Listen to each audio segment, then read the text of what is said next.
يلا تفريزات.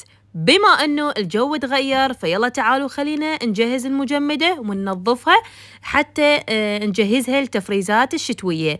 تعرفون بعد الجو تغير والكهرباء يعني زينة، ومن هاي الأمور فنقدر نفرز اللي نريده بالمجمدة، وخاصة تعرفون الدوامات والمدارس فأكيد راح نحتاج المجمدة بهذه الفترة.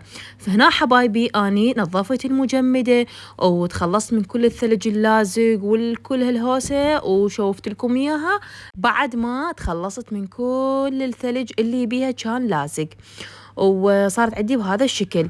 طبعا حبايبي أنا راح أسوي سلسلة من التفريزات الشتوية راح أنزلها على اليوتيوب، فأني ليش أقول لكم دائما تابعوني على اليوتيوب، فهناك كل شيء جديد أنزله قناتي. فيلا تعالوا خلينا نقول لكم شنو راح أسوي أساسيات بالمجمدة حتى نحافظ عليها. نا حبايبي راح أخلي نايلون. ليش راح أخلي نايلون؟ لأنه حتى ما يلزق الثلج ويسهل علينا تنظيفها بكل سهولة. وأكيد ما راح أذكركم إذا وصلتوا لهذه الخطوة من الفيديو تكبسونا على الشاشة مرتين وقعت.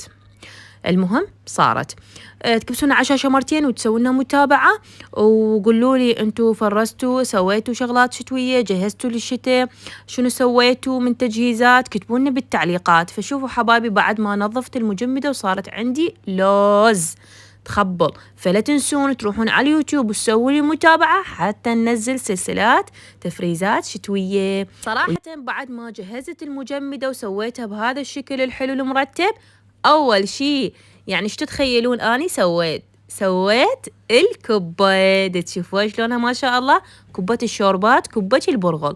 إذا تحبون تشوفون الطريقة كاملة روحوا على قناتي على اليوتيوب لازم أسحقكم عليكم بالسحقة. فهناك راح تلقون الطريقة كاملة، طريقة اللحم وطريقة اللف، وبنفس الوقت شنو أسباب فشلها وليش تصير عندك قوية وليش تنفل بالجدر.